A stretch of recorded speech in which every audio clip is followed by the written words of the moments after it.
Hoje no Conversa com Rick Direito iremos falar de um assunto interessantíssimo, pessoal, sobre o serviço aeromédico no Brasil e o resgate aéreo.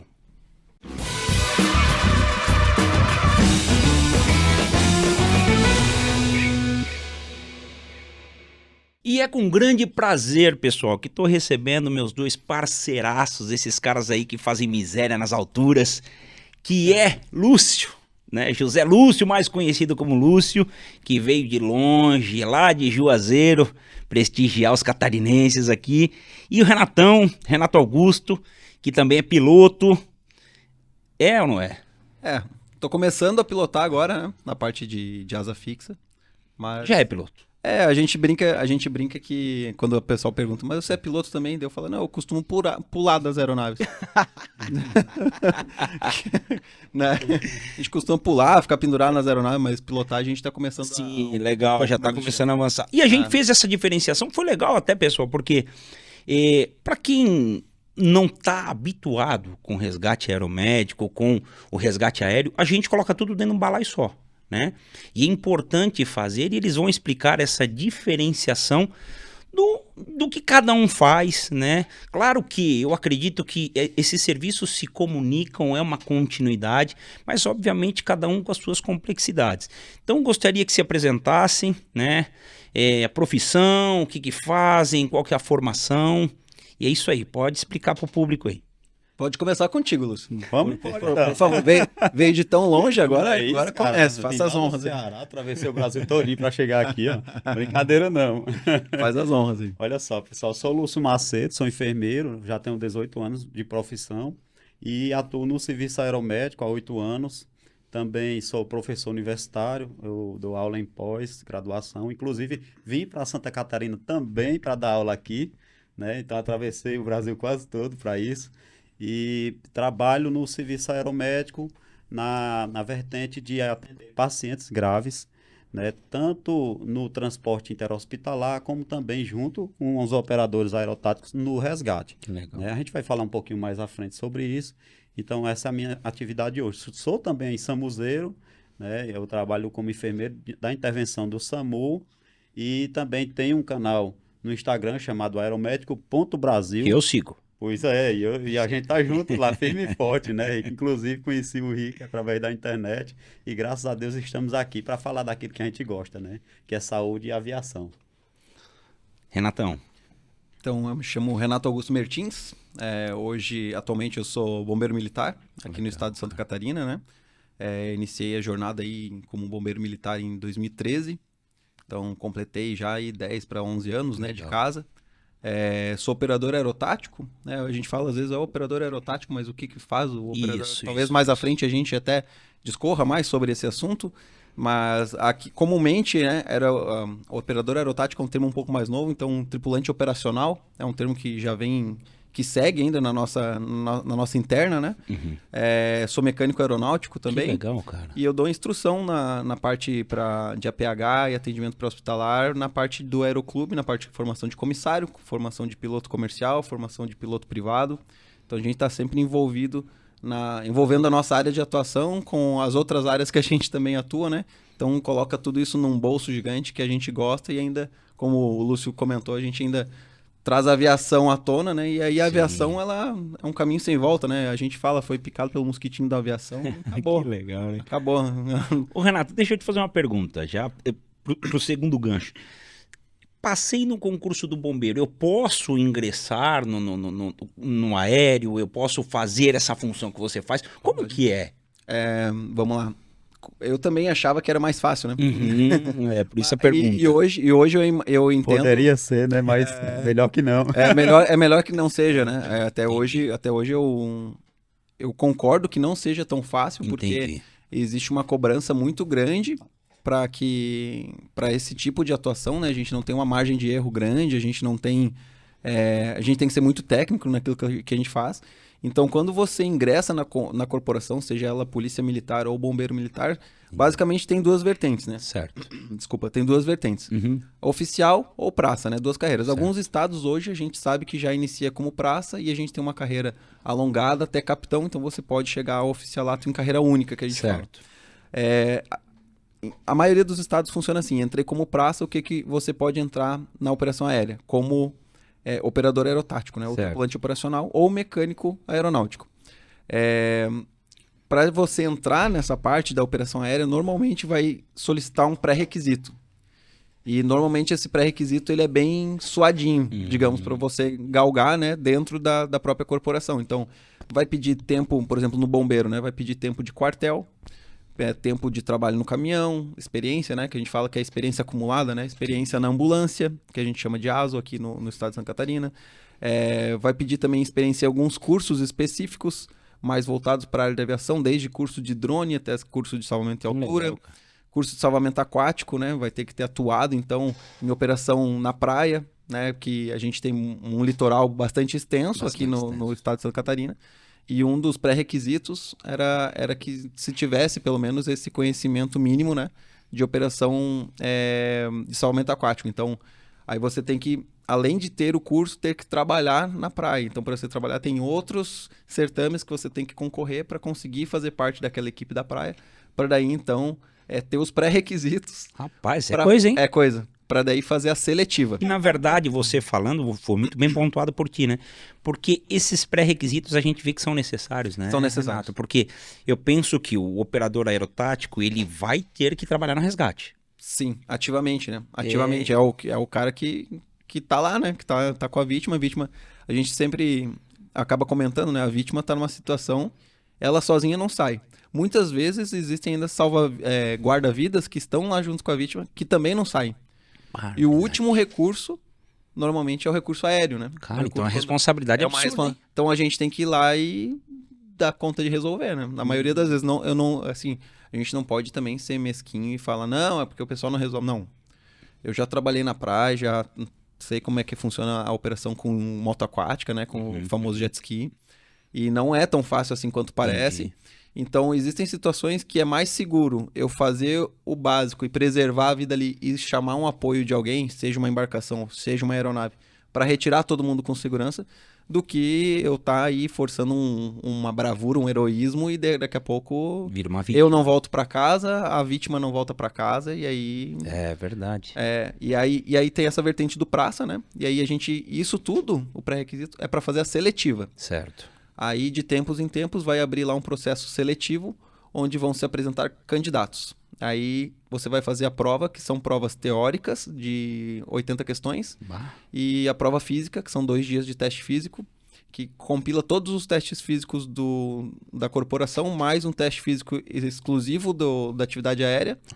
E aí, você entra num curso de formação que tem duração aproximada de 2 meses e meio. Aí depois, então é filtro, né? É filtro. E aí depois desses 2 meses e meio, corre o risco de ser desligado no meio do curso, porque vai muito de perfil psicológico, principalmente, porque é um curso bastante desgastante psicologicamente, né?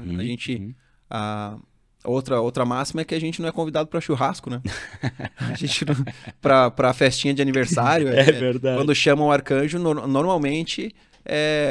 qualquer serviço aéreo, né? Quando chama é porque... É uma emergência séria, né? Ficou aí perigoso demais, digamos assim. Então, aí faz o curso, 2 meses e meio, e depois que você encerrou o curso ainda tem mais um golinho de filtro. Na verdade, o filtro se estende durante a carreira inteira, né? Mas antes de você ser considerado tripulante operacional, ainda passas por um estágio, que aí são em torno de 40, 50 horas, às vezes muda um pouquinho de acordo com o edital, mas você tem que cumprir esse estágio, passar num conselho de voo, onde todos que voaram contigo vão falar como é o teu perfil de voo, e aí depois que você fez toda essa parte de estágio, aí você ingressa no serviço, tirando o serviço orgânico, que a gente fala, né? Cumprindo escala e tudo mais, isso, cumprindo escala. E aí, durante o tempo que você estiver lotado no batalhão de operações aéreas ou na companhia, né, enfim, a gente faz o teste físico semestral e 4 vezes por ano a gente tem treinamentos. Aí, se não fizer esse certame todo... Não entra. Você sai. Ou se tá e não fez, não passou, você sai. Então, sempre tem essa... Toda hora a gente está se provando. Isso, toda hora a gente está se provando. E na enfermagem, Lúcio? Eu sou enfermeiro, quero entrar lá no aéreo, o que eu preciso? Olha só, eu escutando aqui o Renato, é um concurso para ser herói, né? É uma seleção para os Vingadores. Brincadeiras à parte, mas é por aí. Mas o último curso tentaram, né, 40, entraram 13 e formaram daqui do estado, formaram só 3. E aí daí formaram mais 4 de outros estados, né, que a gente abre também para instituições co-irmãs. Barbaridade, é puxado, hein? É puxadinho. Eu vou contar como foi o meu processo seletivo lá no Ceará, porque eu acho ele um bom parâmetro a nível de Brasil. Sim. Porém, não é do mesmo jeito em todo o Brasil. Depende muito de cada estado. Cada estado tem seu formato de processo seletivo. Né? E no caso do Renato, para operador aerotático, é bem parecido de um estado para o outro. Já na situação do aeromédico, para o médico e para o enfermeiro, muda demais. Né? Porque o que é que muda tanto? Lá no Ceará, nós temos um processo seletivo que dura 30 dias. Entendi. O Renato foram 2 meses e meio, nós são 30 dias. Mas 30 dias não é nada comparado a 2 meses e meio. Com certeza. Mas comparado... Mas calme lá, né? Comparado às outras isso, realidades. Isso, mas exatamente. Mas eu tenho que comparar o aeromédico com o aeromédico. O aeromédico no Brasil, ele tem processo de formação que vai de 5 dias até 30. Entendi. Então o nosso... Aliás, ainda tem um adendo. O do Águia de São Paulo é diferente do nosso. Ele é quase um ano, só que não é um ano inteiro. O nosso são 30 dias direto, sem descanso. Todo dia tem. Entendi, não. Todo dia tem atividade, de manhã, tarde, de noite, às vezes até de madrugada, e às vezes vira de um dia para o outro. Às vezes quase sempre de madrugada. Exatamente. Só tem hora para começar. Já tem essa linha de pensamento do curso, né? O que é que a gente precisa lá para ser enfermeiro ou médico e atuar no serviço aeromédico? Olha só, primeiro, uma das coisas mais importantes é ter experiência profissional em outras áreas que atendam pacientes graves, né? E dessas áreas foi exigido pelo menos 2 anos de experiência, ou em APH, SAMU, no caso, ou numa UTI, ou numa emergência hospitalar, certo? E dessa emergência, no último curso já filtrou, nem a emergência hospitalar chamaram o pessoal da UPA, né? Então é o pré-hospitalar fixo, né? E essa experiência de 2 anos era um critério. Outro critério era ter antecedentes criminais livres, né? Outro era você ter cursos de alta performance como ACLS, PHTLS, ATLS, PAUS. Esses cursos, eles pontuavam melhor, né? Cursos de APH, se tivesse curso aeromédico, pontuava também, outros cursos anteriores. E aí, se você for aprovado nessa parte aí, você pode fazer a inscrição e concorrer a um TAF, a um teste de aptidão física, que os operadores aerotáticos têm, assim, num nível ainda maior do que o nosso. E o teste de aptidão física, ele vai colocar o aluno para correr, para fazer apoio de frente, barra, natação, abdominais, e tem um índice mínimo. E é necessário. É necessário, porque a gente vai para as missões de resgate com mochilas que pesam 15 quilos. A gente vai descer um rapel. O pessoal às vezes acha que não, acho que está no helicóptero, na aeronave, pousa lá, é um luxo, é um glamour. Eu imagino na minha cabeça que... Eu até fiz uma brincadeira. Confia. Eu fiz até uma brincadeira no meu grupo fechado do Insta, né, da emergência. Foi polêmico que até um deles emagreceu muito. Porque eu falei assim, cara, não consigo admitir que tem um gordão dentro do helicóptero. Porque eu consigo entender o quê? Que tem que ter um certo peso, né? Você não pode ultrapassar aquele limite de peso. Então, querendo ou não... Acaba atrapalhando até no peso balanceamento. Exato. Isso não é gordofobia, pelo amor de Deus. Não é. Não é gordofobia. Antes que alguém pense, mas não é gordofobia. Por quê? Porque nós precisamos ter mobilidade dentro de um espaço restrito, apertado, é pequeno o espaço da aeronave. Helicóptero. E essa ergonomia, a forma como a gente vai se sentar, a postura, como eu vou pegar uma mochila e abrir essa mochila para preparar um medicamento para administrar no paciente lá dentro, é tudo muito apertado e a sua estrutura corporal ela tem que favorecer com que você consiga realizar essa atividade. Né? Além disso, não são só apenas essas atividades. A gente pode precisar realizar um desembarque na aeronave no pairado baixo, um embarque no pairado baixo, precisar fazer um rapel, descer no guincho elétrico. Nós, profissionais de saúde, não é a nossa vivência prática no hospital, Exatamente. no PSF, Exatamente. no SAMU. Então, exige essa preparação. Aí, depois do teste de aptidão física, a gente vai para uma prova de proficiência de APH, para nós termos avaliações de trauma clínico, simulando os atendimentos que a gente faz no aeromédico. Se o cara for aprovado, aí ele vai para o curso de 30 dias. É uma recreação, né? São 30 dias. Piquenique. Um piquenique de 30 dias. Lá quando vocês exigiram a resolução do COFEM de especialização? Na época não, porque época não. no meu caso foi em 2016. Anterior. Aí foi antes, foi anterior. 2021, Lúcio é antigão. Rapaz, eu tô ficando até careca, esse cabelo branco. A culpa é do Eu não rotor. vou nem mostrar. A culpa do doutor principal. Aí o que é que acontece? Esse curso de 30 dias, ele prepara o profissional de saúde para atuar em voo junto com pilotos e operadores aerotáticos. Então você fica formado, você fica pronto para atuar. Qual é a questão? O aluno, porque é da saúde, ele tem que resistir aos processos do curso. Como o Renato falou, começaram 40 lá, terminaram 3 no final. Nós, lá no meu curso, nós começamos, olha a procura, como foi grande. Começamos 263. Rapaz do céu. Adivinha aí quantos terminaram? 16. Rapaz. 8 médicos, 8 enfermeiros. Então o curso é meio bruto mesmo, assim. E aí esse curso lá tem a fama de ser puxado, mas isso é extremamente importante porque quando a gente vai para um resgate, tem que ter força para levar uma prancha, um cilindro de oxigênio cadavessor, descer uma montanha, como a gente já desceu. Eu ia falar, o helicóptero muitas vezes não pousa do lado, né, da ocorrência. Às vezes o local ali é muito arriscado para fazer aquele pouso naquele local. A gente vai ter que optar por um local mais próximo, mas o mais próximo às vezes é 800 metros, 1 quilômetro, que vai ser de trilha, coisa, vai ser de trilha com mochila. E aqui em Santa Catarina, que é cheio de montanha, cheio de pedra, né? Então, assim, isso é extremamente importante. Então, aquilo que você falou, da questão, não é o perfil de ser gordinho, é ter condição física para atuar na ocorrência. Às vezes o cara é até um pouco cheio, mas ele tá bem Tem condição física. Tem condição Isso, física. e às vezes o cara é magrinho e não aguenta correr, não aguenta carregar uma mochila, não tem força. Então, tem que avaliar o condicionamento físico, que não necessariamente é igual à forma corporal. Não é o estereótipo, né? Exato. Não estereotipar o condicionamento físico. Exato. O Lúcio tá passando um paninho em vocês, mas tratem de emagrecer aí, os gordinhos. Perde essa barriga aí, que senão tu não vai pro helicóptero. Então, dessa forma, se a gente sobreviver ao processo, aí a gente se forma e se tiver dentro das vagas que foram anunciadas, a gente inicia no serviço. Lá no Ceará, nós já tivemos 4 processos seletivos, nós temos lá 5 bases no Ele dura quanto tempo?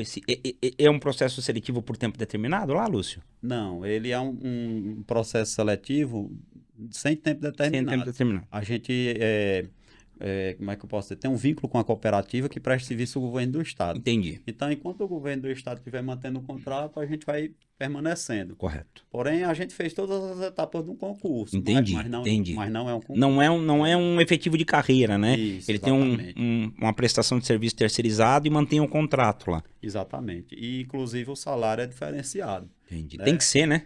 Meu Deus. Eu afirmo isso. Tinha que ser. Opa, escutem aí, tem que ser. E ainda vou falar para vocês.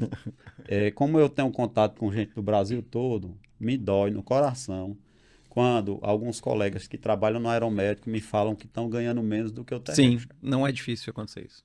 E não é desmerecendo o terrestre, minha gente, mas é porque é um conteúdo, é um conhecimento adicional.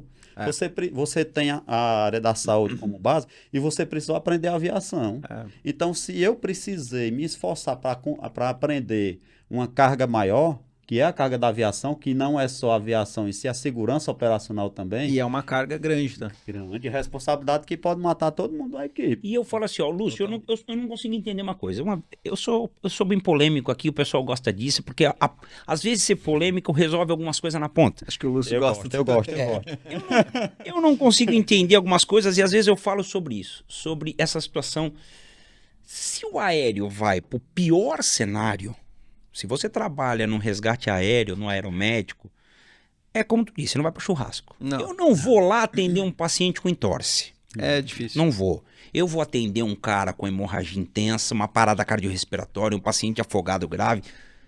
Eu não consigo entender e não me cabe na cabeça que esse tipo de profissional, ele se equipara aos outros. Não.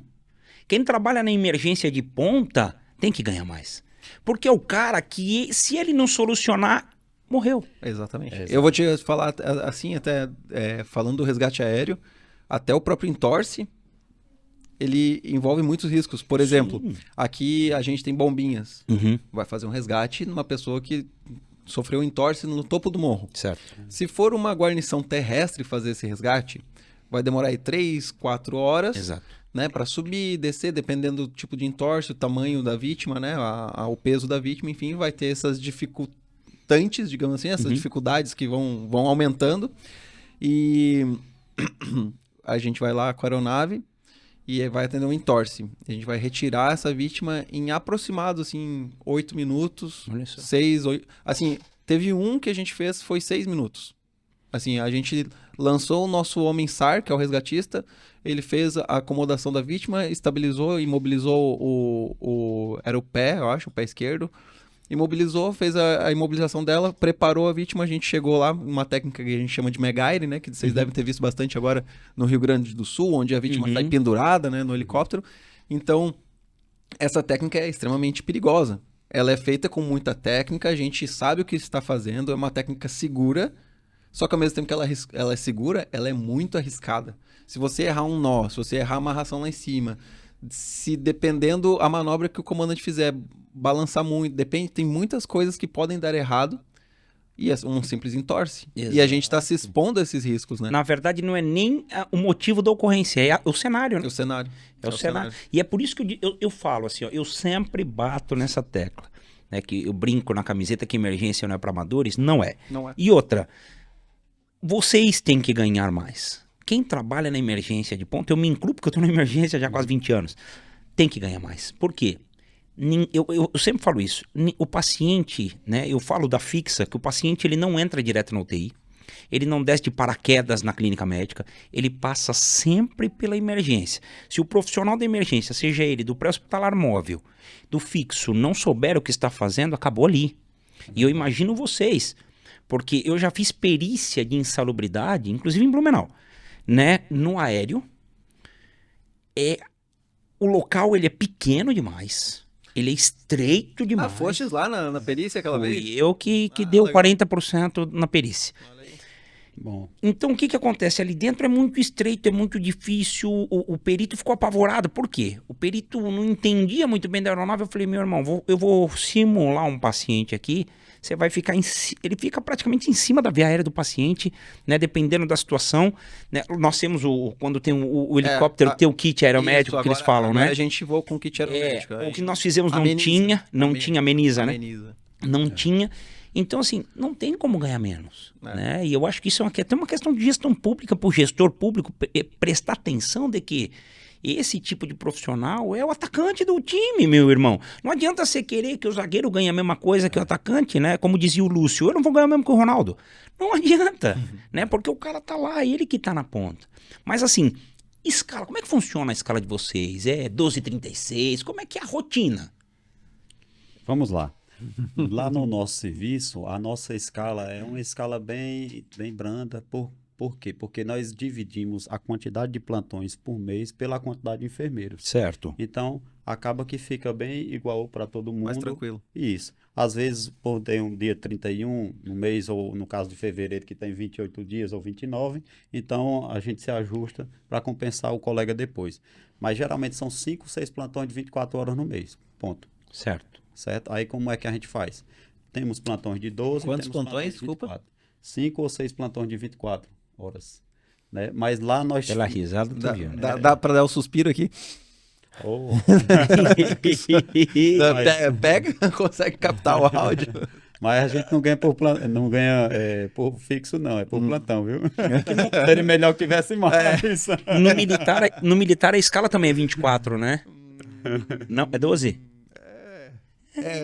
Ela tem variado bastante, porque, assim, Quer finalizar? Finaliza a tua escala. Mas é tranquilo. Aí a gente... 5, 6 de 24. Porque lá no nosso serviço ele funciona, o aeromédico, por 24 horas. Certo. Porque nós temos aeronaves que voam à noite também.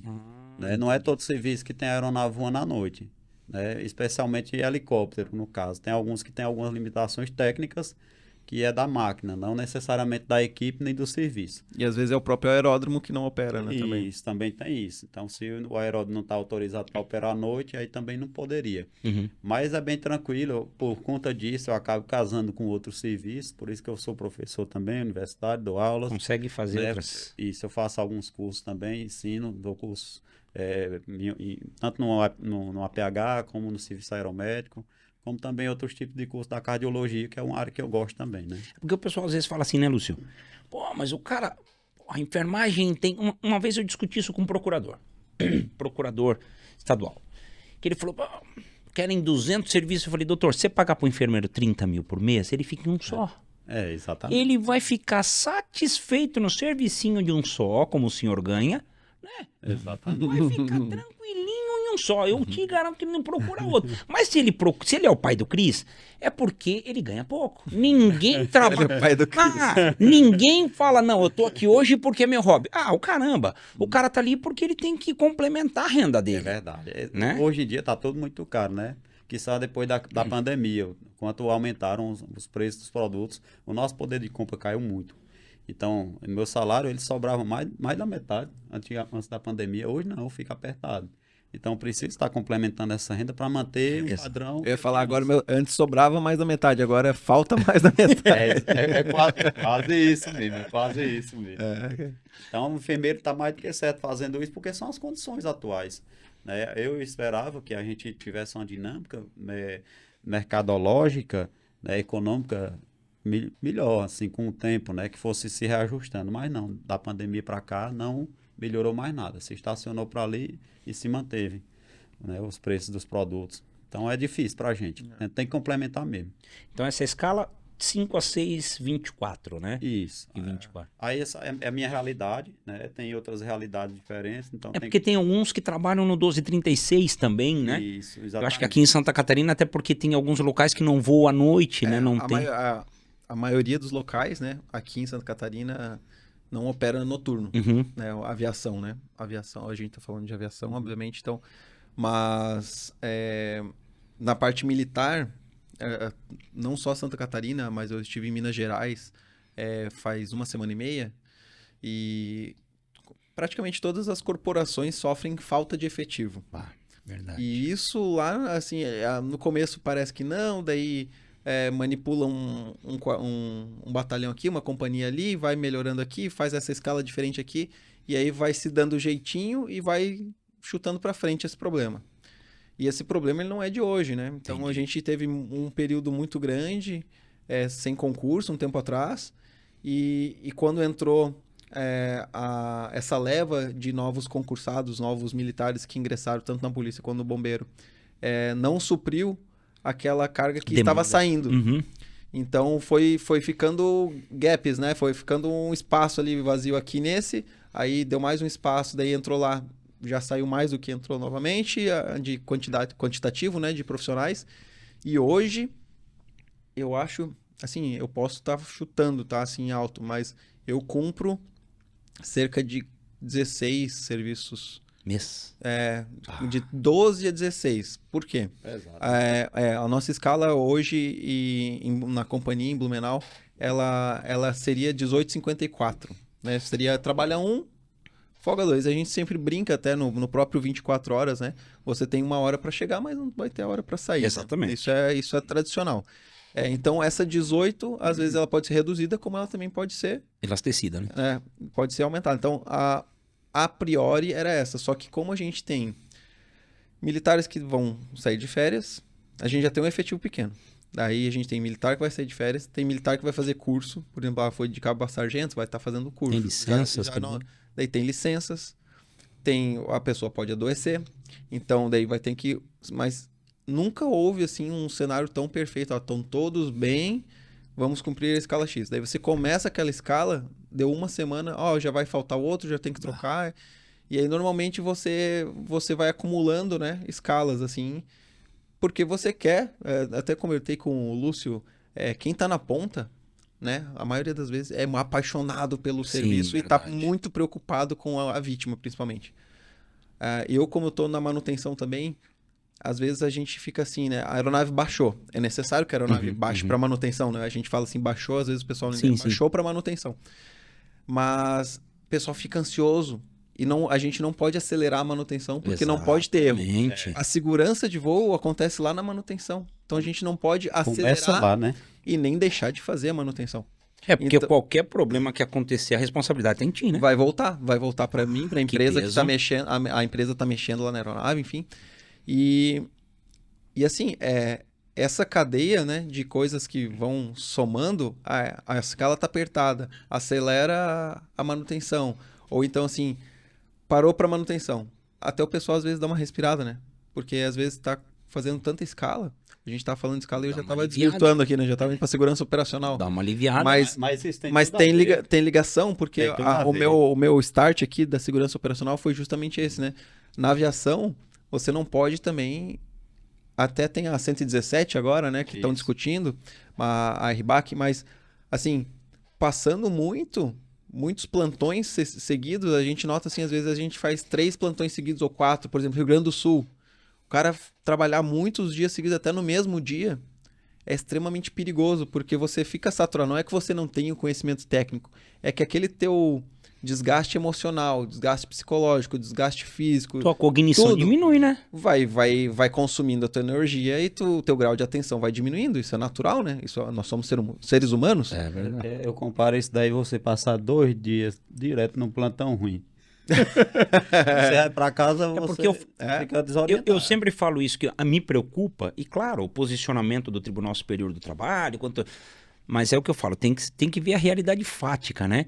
E eu acho que na área de vocês é pior ainda, porque assim, vamos supor, eu vou trazer para um ASO. Nós temos ali um condutor e nós temos mais 2 profissionais que tripulam. Normalmente estão tripulando em 3. Se eu tenho um militar que tá doente, eu consigo colocar um comunitário ali, né? Isso. Agora, já no aéreo eu não consigo. Não tem. Então, a única maneira é você dobrar a tua escala. Porque ele tem que ter o treinamento específico na área de... Eu não vou conseguir colocar. A gente brinca que na parte militar, né, que a gente estava comentando, o operador aerotático, ele é um... Eu não tô assim, a gente não tá, como o Lúcio fala, não é... falso alto saudosismo, né? Não, mas é um bem valioso, porque a gente tem muito treinamento envolvido. Então a gente tem que saber a rotina, precisa, né? É necessário que se saiba a rotina do quartel, a rotina do aquático, que a gente conheça. Muitas vezes a gente quer conhecer até mais a fundo, fazer todos os cursos que tem, pra gente conhecer como é, pra quando tiver abordagem conjunta, a gente sabe da realidade que o cara tá passando lá embaixo, né? Sim. Então a gente tem esses conhecimentos, mais todo o conhecimento da aviação. E isso somado exige uma carga mental tua que vai atrelar a física, por exemplo, numa situação no resgate, na situação do atendimento aeromédico, que a gente vai estar com a equipe aeromédica, a gente não vai ficar ali como a gente é o segurador do soro, né? Sim, o pessoal sim. Não existe isso. Eu vou monitorizar a vítima, vou preparar todo o equipamento do médico para intubação, vou lá auxiliar a enfermagem na parte, vou preparar o equipo. O Lúcio é o enfermeiro de dia hoje, eu sou operador tático. O Lúcio tá lá aspirando medicação, tá pegando o que precisa, tá fazendo a comunicação bilateral ali com o médico, eu já tô preparando como se eu fosse um instrumentador de ambos. Ajudando então, ele. O meu conhecimento na parte de atendimento médico em si, do APH, né, do PHTLS principalmente, que ele tá bem envolvido nessa área nossa de atuação, eu tenho que ser na frente da máquina, eu tenho que estar pensando na frente da máquina. O Lúcio tá pensando em fazer negócio, o Lúcio tá aqui. Por quê? Eu tava discursando com o Lúcio, acho que umas 3 semanas atrás, sobre parada cardiorrespiratória. E aí eu até queria levar para um evento agora que vai ter em Goiás, sobre a importância do operador aerotático no protocolo de reanimação. Porque, veja bem, se tiver só o enfermeiro e o médico, e a gente tiver um segurador de soro, esse segurador de soro, ou carregador de mochila, qualquer profissional que seja, tá? Se ele tá ali, ele tem que fazer parte, realmente. Ele tem que se entregar. O PH TLS fala, né? A vítima não escolheu estar lá, você escolheu, né? Você escolheu estar ali. Então, dê seu melhor. E imagine que tá só um médico e enfermeiro. A gente tá na nossa tripulação médico e enfermeiro e eu não tô envolvido no processo. O enfermeiro vai ter que parar para ir lá na mochila dele abrir e a vítima tá parada, tá? Para selecionar lá o medicamento que vai ser feito a adrenalina. Vou lá pegar a adrenalina. Às vezes tem o kitzinho, às vezes não. Agora vai ser uma troponina. Então vai lá pegar a troponina, ele vai ter que quebrar. Se eu já tô pensando na frente, quando ele pensar em pegar, já tá aqui. Aí ele perdeu aqui 30 segundos se ele fosse procurar. Agora não perdeu mais. E aí eu comecei a elocubrar aqui de tempinho em tempinho. O médico vai fazer intubação. Aí eu vou pegar o laringoscópio. Daí vai ter que pegar as lâminas. Daí tem que medir a lâmina. Aí ele vai perder qual o número da lâmina, ele vai perder 30, 40, 50, 1 minuto procurando material, não sei o quê. A vítima tá parada. E ele perdeu o foco daquilo que ele às vezes tá no 5H5T lá, da vida, sei lá. Ele tá pensando toda aquela matrix, né? Do nosso mundo, do APH. Ele vai ter que parar para ir na mochila dele. Ele não vai precisar fazer isso se tiver o operador aerotático junto. Então, imagino eu que se não tiver o operador aerotático, essa dupla médico-enfermeiro, eles perdem em torno de 7 minutos. É 7 minutos que a vítima não está assistida. E a gente sabe que no de pouquinho em pouquinho, sabe? a cada minuto sem... Tá doido. 10%. 10%. Menor chance de vida. E aí você vê a importância do profissional que está ali. E aí tu estavas bem falando, né, sobre a valorização. E a gente não pode deixar isso passar desapercebido. E realmente existe uma dedicação extrema. Desde o piloto, a forma de conduzir a aeronave é diferente. Eu estou com um paciente TCE. Sangramento, enfim, é diferente a forma de condução da aeronave, a forma de pouso é diferente, a forma de fazer curva é diferente, o balizamento vai ser diferente, as manobras vão ser diferentes, tudo vai ser diferente pensando somente na vítima que é a nossa protagonista. E só para eu completar sobre a escala, linkando tudo isso, né, da segurança operacional, então você veja, toda a preocupação que a gente tem e a gente acumula isso, né? Imagina. E eu acredito que além... Fica acumulando. Eu acho que além da questão, sabe, Renato, da remuneração, nós tínhamos que pensar muito quanto à questão de valorização e também de redução de trabalho. Porque eu acho que é um... Eu estava discutindo sobre isso esses dias, né? O profissional da enfermagem, por si só, ele já é um profissional que ele tende a adoecer. Né? Porque nós nos transformamos... Eu li um livro que falava sobre o paciente oculto, que é interessante na pandemia. Os profissionais foram se transformando nos pacientes posteriormente, né? O paciente oculto, ele fica doente depois e ele não sabe, né? E eu acho que na emergência essa carga, por você estar ali, toda essa situação às vezes de privação de sono, porque a população às vezes não entende. Até do próprio SAMU, do bombeiro, pô, mas eles ficam lá, se não tem chamado eles estão dormindo. É obrigado a ser assim. É obrigado a ser quartelado. Sim. Porque esse cara tem que estar descansado para atender uma vítima. Ele já tem esse sono ininterrupto, esse descanso ininterrupto. Porque quem trabalha... Eu trabalhei no SAMU por 12 anos, quase 13 anos. É terrível, cara. É terrível. Você começa... Depois de um tempo, eu já vou para 20 anos de emergência, você começa a perceber que você começa a tremer. Né? Você tem uma descarga de adrenalina absurda. Na hora que você dorme, você tem espasmo o tempo todo, porque você fica com o teu cortisol lá em cima. É o tempo todo, o telefone toca, a pessoa sai do 0 para o 100 de adrenalina em questão de segundos. Né? Então tem que ter uma escala reduzida, um salário aumentado, porque você sabe que esse profissional ele tem data de validade. Exatamente, até pelas condições físicas, né? A gente levanta um paciente numa prancha, coloca numa maca, levanta uma maca. Tem quantos profissionais a gente não encontra com hernia de disco depois de 15, 20 anos? Inclusive na aviação, por conta das vibrações, né? A gente está muito vulnerável a isso. Exatamente. E o salário, eu acho que todo profissional que trabalha com emergência, inclusive no resgate, né? Tanto na saúde como no resgate, ele tem que ser muito bem pago, cara. Trabalhando com a vida, no pior momento da vida daquele paciente. E quando a gente fala, eu acho muito legal as suas frases, quando você fala sobre a importância de valorizar o profissional da emergência. É porque realmente o melhor profissional tem que estar nesse lugar. Os melhores profissionais da saúde, do resgate, tem que estar na emergência. Os melhores. E eu acho muito perigoso o que a gente encontra aqui no mercado brasileiro, parece uma cultura nossa aqui, é que quando termina-se uma faculdade, se jogam muitos profissionais no primeiro emprego numa emergência. Eu acho isso um perigo, para as pessoas que estão chegando ali, os É um pacientes. perigo para ele e para o paciente. Exatamente. O paciente às vezes não está sabendo. Né? Às vezes nem ele está sabendo, né? Às vezes ele está empolgado ali numa E eu falo a questão, às vezes, né, eu escuto isso de agentes políticos, né? Mas, Henrique, pô, se eu aumentar para lá, eu tenho que aumentar para todo mundo. Filho, faz gratificação por função. E a coisa mais fácil do mundo é gratificar vocês. É até uma conversa, ô Rick, que tem na parte das instituições militares, né, de Estado, enfim, tanto até a Polícia Civil, alguns estados até já tem, que a gente chama, tu deves conhecer muito mais, compensação orgânica. Isso. E essa compensação orgânica a gente vê cada vez mais assim, porque assim, ó, lembra que eu falei que tem uma falta de efetivo? Uhum. Essa falta de efetivo, em Minas Gerais, por exemplo, no Rio de Janeiro, no Rio Grande do Sul, essa falta de efetivo, ela te dá um problema. Aí você tem um cara que é muito especialista. E aí, se falta efetivo no geral, o especialista vai ter menos efetivo ainda. Só que aí você vai comparar assim, bom, eu tô aqui nesse serviço, eu ganho tanto.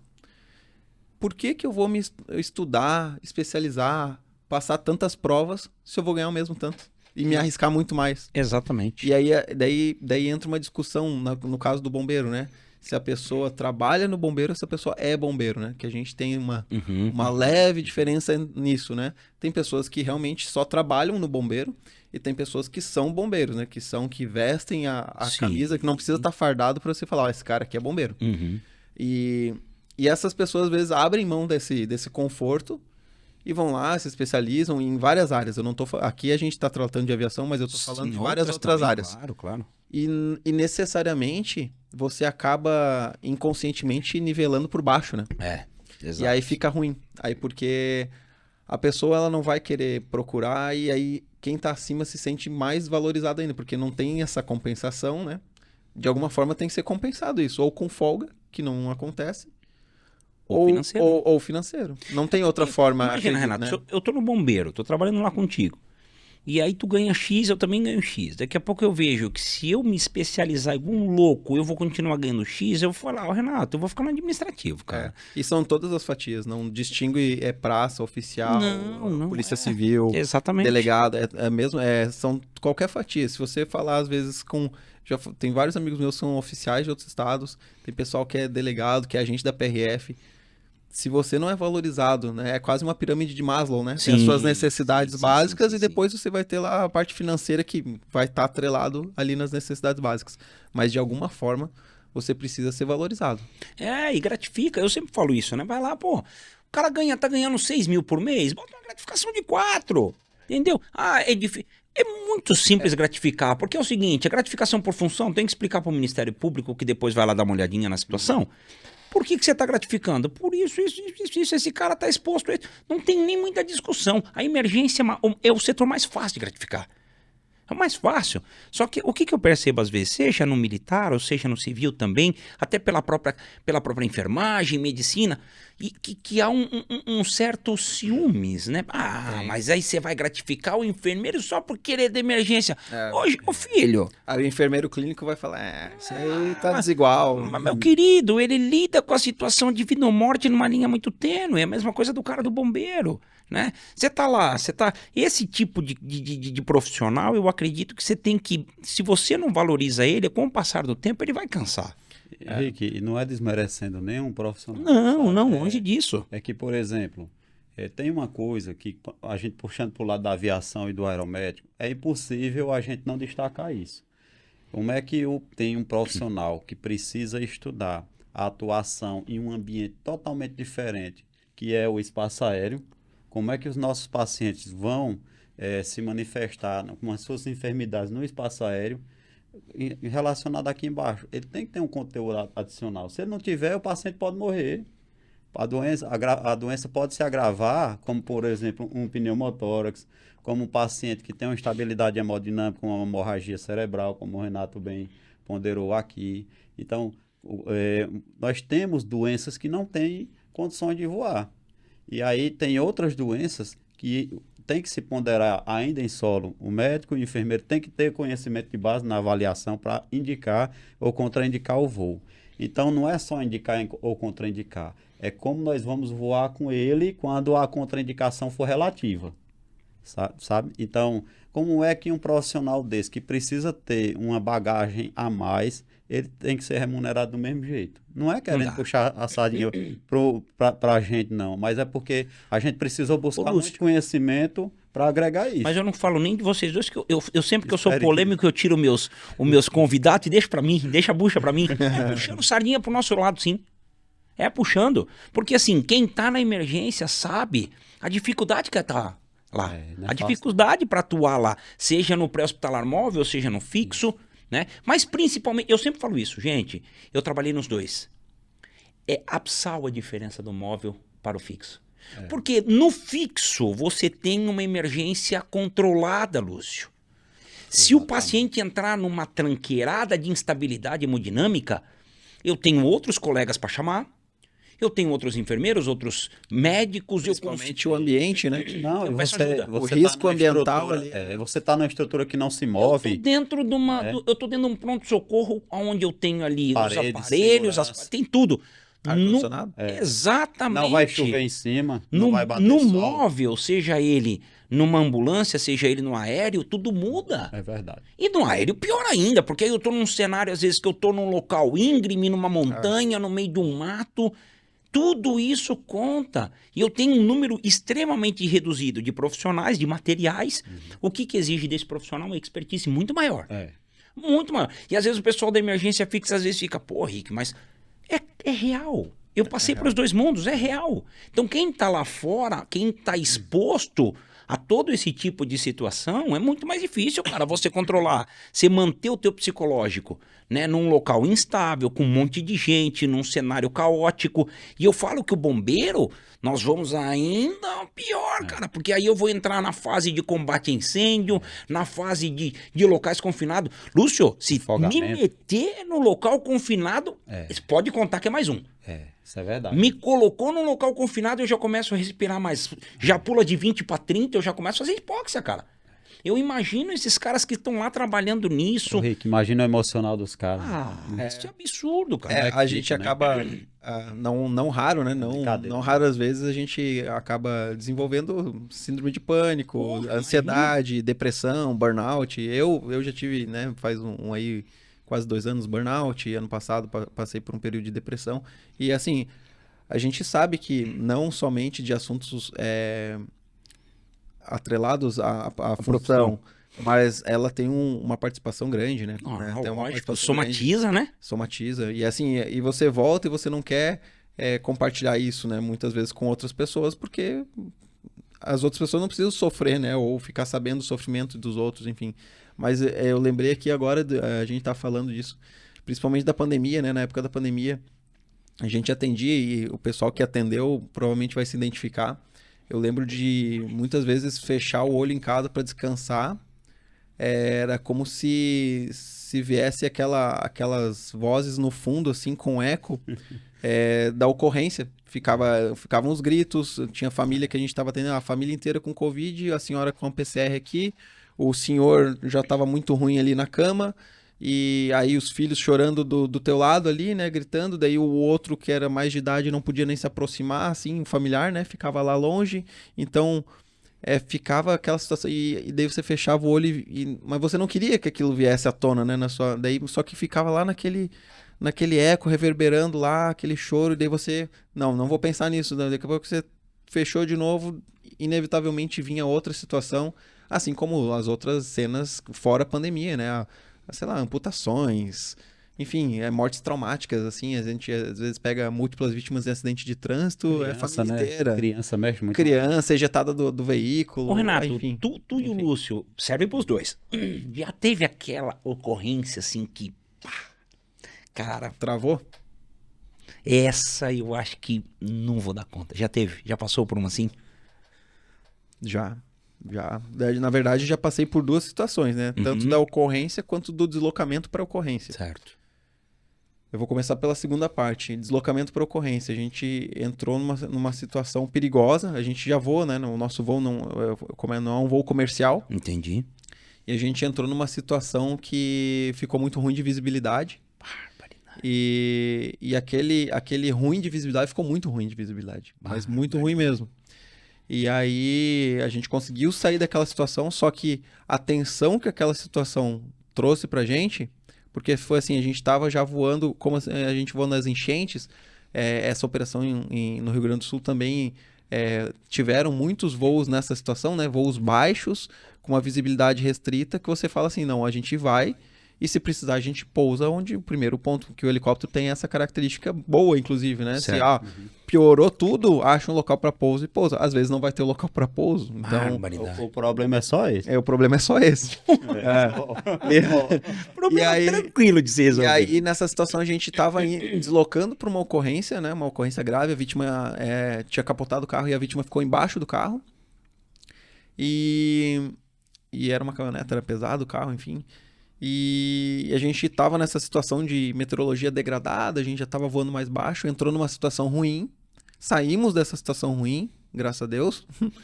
E só que quando a gente chegou na cena, nem eu, nem o enfermeiro, nem o médico consegui desenrolar, por conta da adrenalina que a gente chegou lá, o enfermeiro não conseguia aspirar, não conseguia pegar acesso, de tanto que estava a adrenalina. Olha, a gente tremia tanto da adrenalina, a gente estava consciente. Experiência, né? De quase morte. A gente estava consciente do que a gente tinha passado, que tinha passado realmente, né, aquele perigo, só que eu acho que a descarga de adrenalina, por mais que a gente seja acostumado com a adrenalina, né, ela foi assim tão abrupta que a gente não conseguia controlar. E aí, sorte...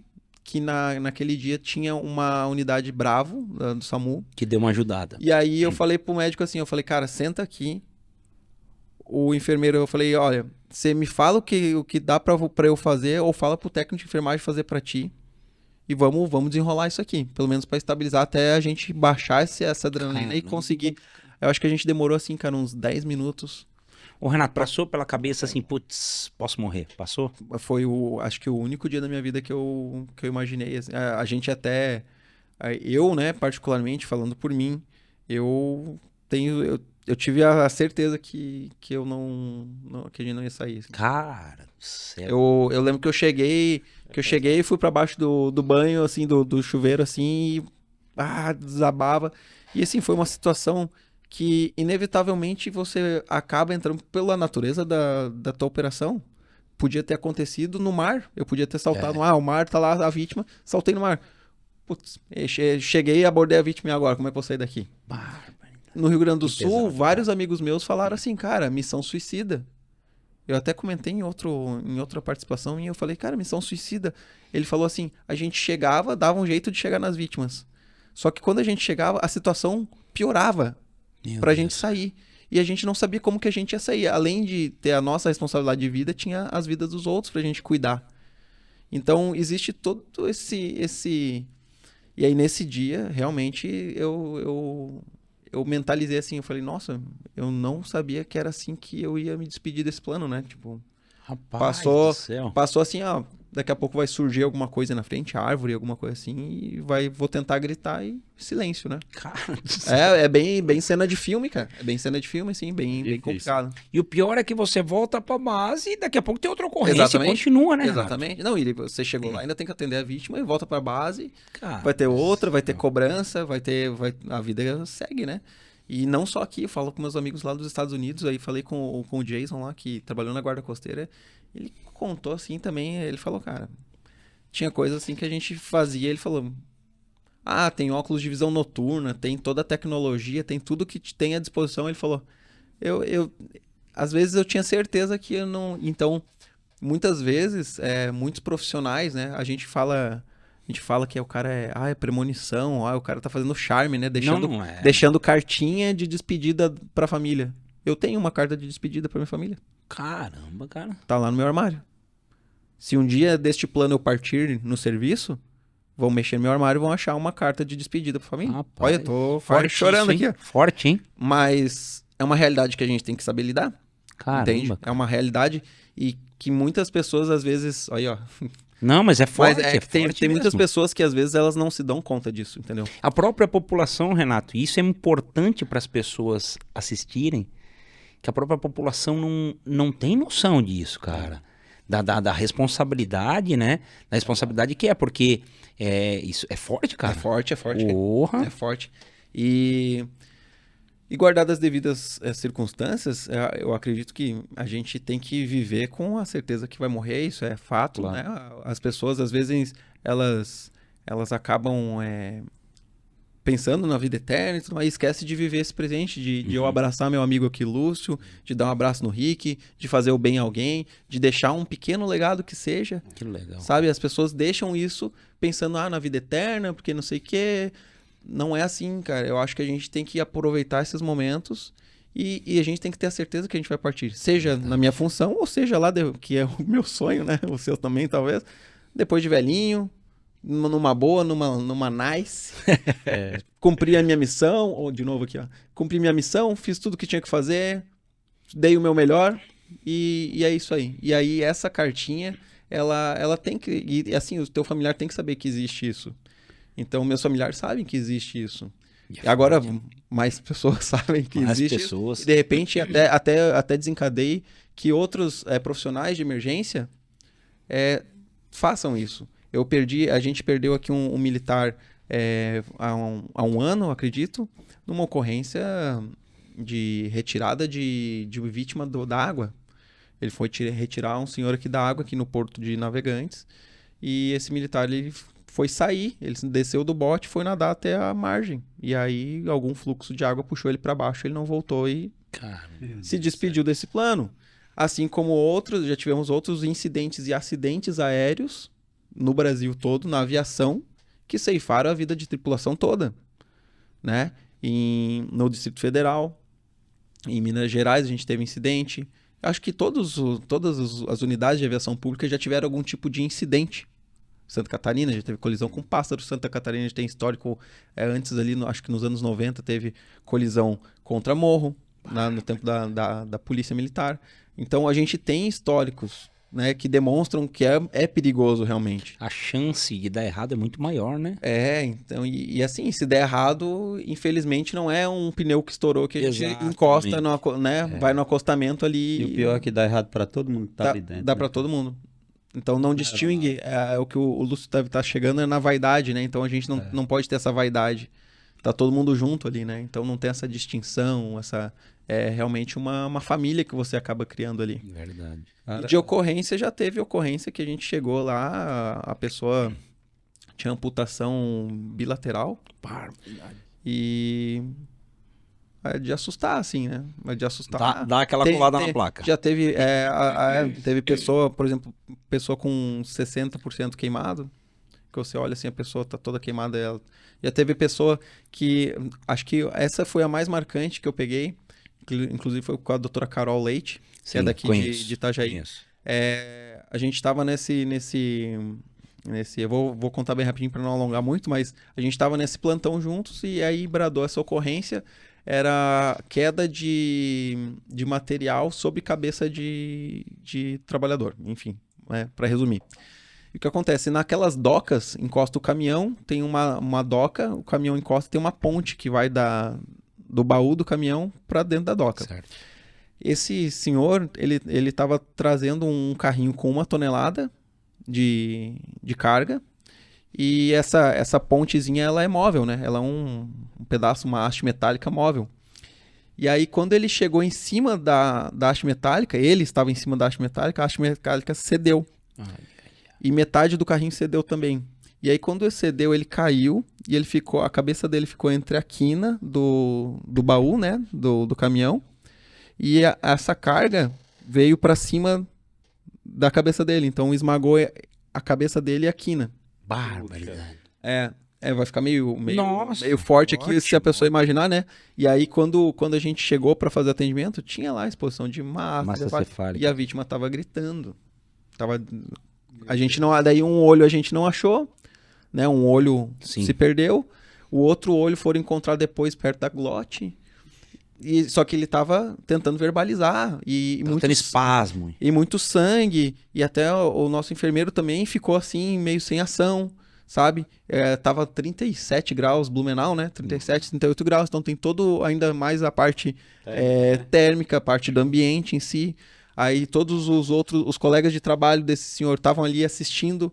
tinha um que tava gritando, o outro tava chorando, tipo, inconformado, porque ele tinha trocado a função com um amigo, sabe? Então ficou uma coisa assim, que naquele primeiro momento a gente olhou a cena assim e falou, o que a gente vai fazer com esse... Cola, né? Como que a gente vai conter a hemorragia desse cara? É sangue pra todo que é lado. E ele verbalizando, óbvio que verbalizava palavras aleatórias e sons, né? Mas bem complicado. Complicado pra entubar, né? Por conta da característica da deformidade ali. Fácil, né? Bem complicado. Bem complicado. Essa foi bem forte, assim. E acho que é uma das que eu mais lembro, assim, que realmente complicou da gente parar e um olhar pro outro, assim, pessoal, a gente vai ter que fazer isso aqui assim. E aí a importância da equipe, né? Da equipe. Porque sempre tem um que dá uma travada mesmo, é normal. A gente parou, olhou, se olhou um pro outro aqui, ó, agora a gente vai. E o Lúcio, eu acredito que deve ter inúmeras também dessas ocorrências, né, Lúcio? Cara, passei por muita coisa, né? Também fico escutando você falando aqui, é comovente mesmo. A gente sente e se imagina nessa situação, porque quando a gente tá na emergência, a gente pega de tudo mesmo. Ainda mais com uma experiência, né, que a gente teve. Você tem mais de 10 anos, né?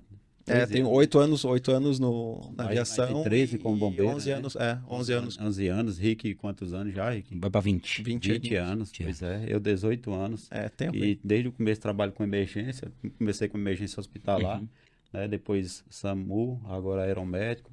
E já passei por muitas coisas também. O que me toca muito é o que você falou, Renato, que mexe com um pensamento que eu tenho. Que a gente vive na certeza do amanhã. Só que o amanhã pode não chegar. Não chega. Né? E aí essa conta da carta que você faz, eu acho que é interessante, porque às vezes a gente quer dizer à pessoa que ama e às vezes fica preso, entalado na garganta, né? E depois das experiências negativas mais pesadas que eu tive na minha vida, com perdendo as pessoas que eu mais amava, né? Eu perdi uma filha e perdi depois, 1 ano e meio depois, a minha mãe. Né? Para mim, eu perdi os maiores amores da minha vida e ganhei outros amores, né? Tenho minha esposa, hoje eu tenho outra filha, tem 2 anos minha filha. E quando eu vim para cá, eu abracei minha filha e beijei ela ontem antes dela dormir, sabendo que poderia ser o último beijo, o último abraço. Abracei e apertei. Só um pouquinho.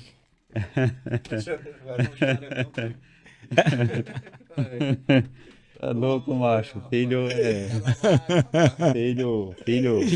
é coisa... Feitos de abraço. Cara, não pode deixar, velho. Cara, porque filho é coisa de outro universo, né? E eu tô falando nisso porque quem é pai e é mãe sabe o amor que você tem por um filho, cara. Você ama seu pai, sua mãe, seus irmãos, mas não é metade do amor de quem tem um filho, que sabe que o filho é tudo na vida. Então, assim, eu passei por isso e trabalhando já no SAMU e no aeromédico, nessa época, né? Depois que eu perdi minha filha, eu fiquei sem saber o que eu ia fazer daqui a 10 minutos na frente. Eu não consegui planejar nada do meu futuro. Né? E passa muita ideia ruim na cabeça da gente. Sim, a gente tem que ter muito Deus no coração e apoio, de suporte da família, das pessoas que a gente ama para poder continuar. Não é fácil, não. Né? E eu passei 15 dias sem trabalhar nem no SAMU, nem no aeromédico. Né? O próprio serviço me ofereceu o afastamento nesse período, e eu acho que foi muito bem-vindo. Eu viajei com minha esposa, e quando eu voltei, cara, eu já estava sentindo falta do trabalho, porque a gente trabalha na emergência, a gente gosta. Eu ia falar, não dá para tirar o que mais gosta também, né? Aí depois eu senti que o trabalho era a minha terapia. Então, quando eu voltei, a primeira ocorrência que eu tive no SAMU foi transportar um neonato, cara. Cara... E pega, né? Eu fiquei chorando. O médico que estava comigo e o condutor sabiam do que eu passei. Da situação. Tão recente, né? E foi na UTI que a minha filha faleceu. Fui buscar um bebezinho lá. Então, eu não conseguia entrar na UTI, cara. Porque foi lá que ela faleceu, sabe? E foram momentos difíceis, né? Desculpa aí, tem como não se emocionar não, velho. E aí, quando meus colegas perceberam, o médico, a equipe, né? Sim. Aí, Lução, pode fica lá fora aguardando a gente ajeita e leva. Cara, eu não consegui fazer nada. Nada. Eu fiquei só atônito, sentindo falta, querendo que minha filha tivesse de volta, Ela querendo foi- que aquela menininha fosse a minha e que eu pudesse fazer mais por ela, porque eu não podia. Eu fiquei impedido, né? Ali eu não era profissional, eu era pai. E foi muito difícil, mas quando a gente entrou na ambulância, eu consegui me conter, consegui voltar ao modo enfermeiro. a gente fala às É, vezes isso. disso, né? A gente tem que ativar Isso. o modo operante ali Isso. para depois volta para base e aí E descarrega. eu consegui completar a ocorrência tranquilo. Dali pra frente foi tranquilo, deu tudo certo. E aí, com uma semana depois, aconteceu no aeromédico. Eu no aeromédico de plantão, a gente recebeu um acionamento. Não foi aquele que você contou, não, né? Não, esse daí foi Esse foi o primeiro, né, que você falou. foi a primeira ocorrência com criança, assim que eu voltei para o SAMU. Que eu voltei para o SAMU e o aeromédico. Só que no aeromédico, eu demorei uma semana para pegar uma ocorrência com criança. E quando eu peguei essa ocorrência com criança, eram 2 gêmeos que nasceram com 2 horas de vida, que estavam com desconforto respiratório grave, precisando de intervenção aeromédica rápida para sobreviver. E essa ocorrência mexeu muito comigo também, cara. Eu queria uma menininha daquela para mim, sabe? Porque você com o sonho de ser pai, e essa ocorrência, inclusive, foi notificada no jornal lá, saiu um jornal do Ceará. A gente teve um episódio aqui na nossa básica. O sargento também prematura, né? 11 dias também faleceu a gente também. A gente, daí, como tem baixo efetivo, né? Nós mesmo, óbvio que iniciativa comandante, todo mundo junto, né? A gente falou, ó, afasta.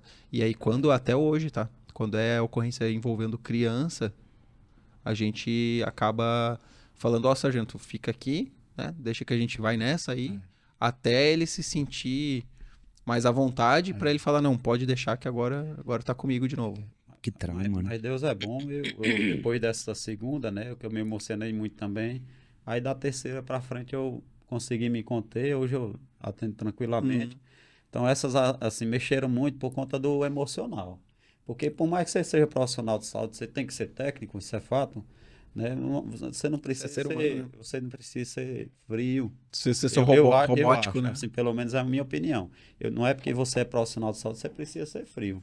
Se você não tiver emoção como profissional de saúde, você não consegue ter empatia.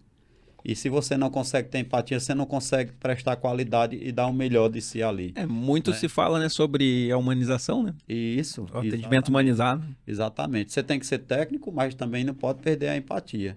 Né? E só para finalizar de ocorrência emocionante, porque foi uma ocorrência que envolveu 15 vítimas, um trauma num caminhão com um jogador de futsal lá da região, capotou numa serra, né? Saiu num penhasco capotando e faleceram 6 pessoas na hora. Todos os veículos, foi um IMV, né? Ali na região. Todos os veículos foram mobilizados, inclusive a aeronave, e foi essa uma das ocorrências mais difíceis que eu já passei. Então, ela é marcante pela dificuldade. Imagina. O nível de dificuldade de você acessar uma vítima e se tornar uma nova vítima. Porque onde a gente desceu levando prancha, cadvessor, oxigênio, respirador, a gente poderia cair e se tornar uma vítima fatal. Então, esse é o nível da dificuldade do serviço de resgate e também aeromédico, que justifica tudo que a gente faz nesses cursos. Né? Não é difícil por ser difícil, é difícil porque tem um propósito de preparar e capacitar você para atuar de uma forma mais segura. Então, dessa forma que eu encerro aqui as minhas ocorrências marcantes. Tem muitas outras que a gente poderia passar até amanhã de manhã conversando, tomando uma cerveja. Inclusive aqui no estado a gente tem, né, aqui. a ocorrência de descanso, né? Episódio de descanso e de maravilha lá, não sei se tu lembras. Sim. Foi Polícia Rodoviária Federal, Polícia Militar. Morreu bastante pessoas. Radialista, bombeiros comunitários, bombeiros militares, morreu bastante gente num atendimento aqui no estado. Uma carreta de soja. Carreta de soja, sem freio, é bem marcante essa ocorrência. Tem um grande amigo meu que hoje é referência no resgate veicular, que até fica aqui para chamar de repente o Capitão Lazarim. Eu já ouvi falar dele. Ele tem o podcast dele, né, do Rescue-Cast, que é justamente falando sobre resgate veicular. Ele acabou virando uma referência, uma grande referência. Um grande abraço aí pro meu amigo Capitão Lazarim. O bichão, assim, ó, pra mim ele é referência como profissional e, né, e na área dele ele é uma referência também.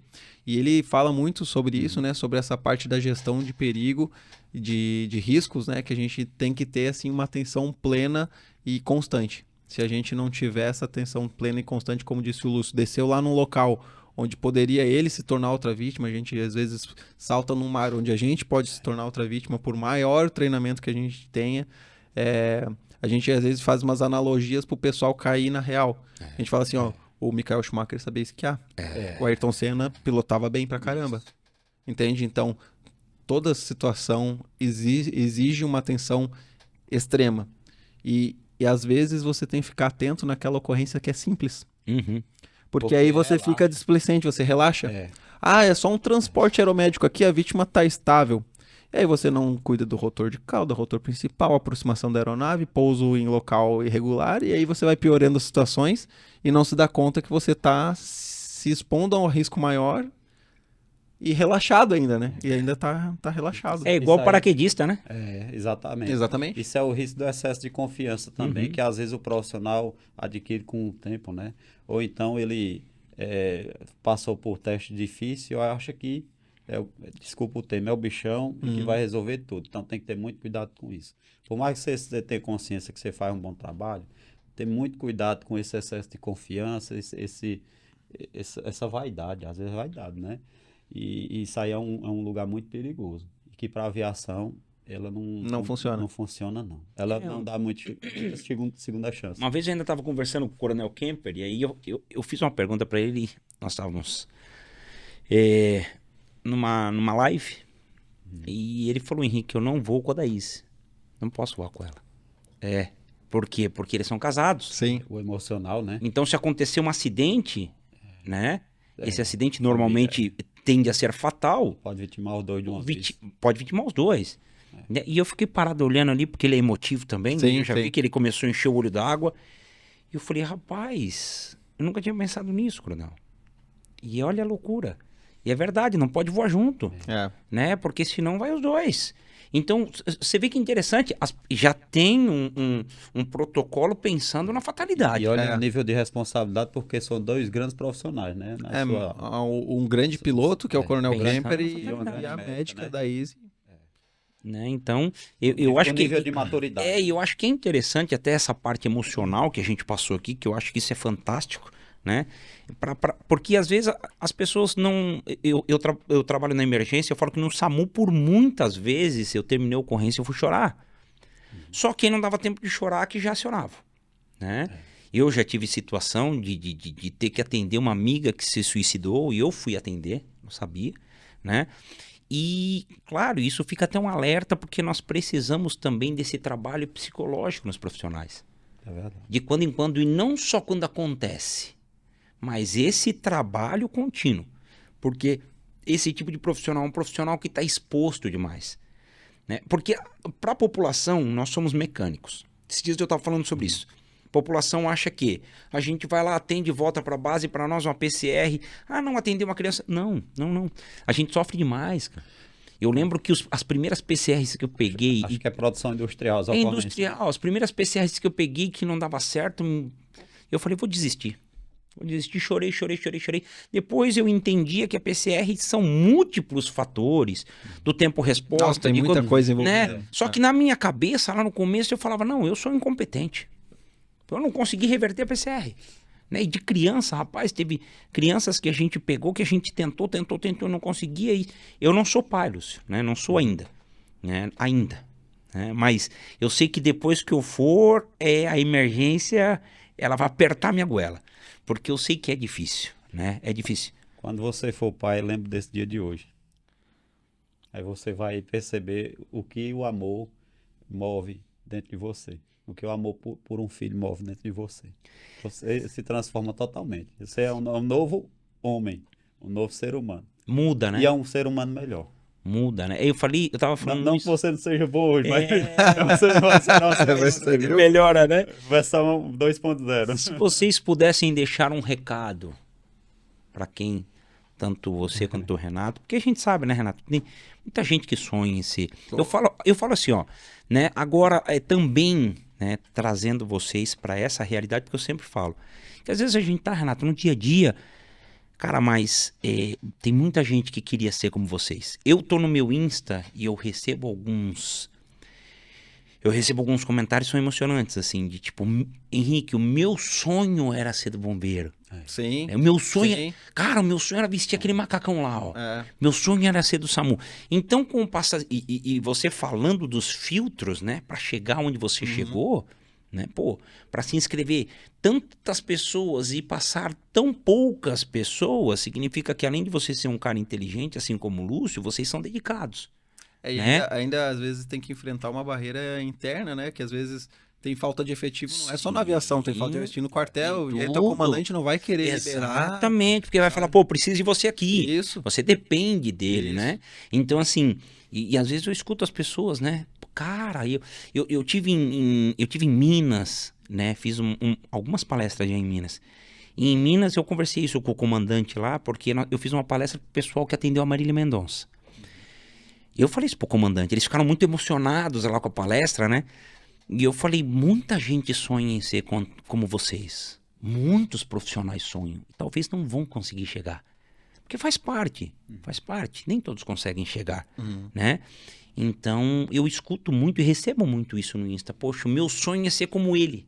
Meu sonho é chegar aonde eles chegaram.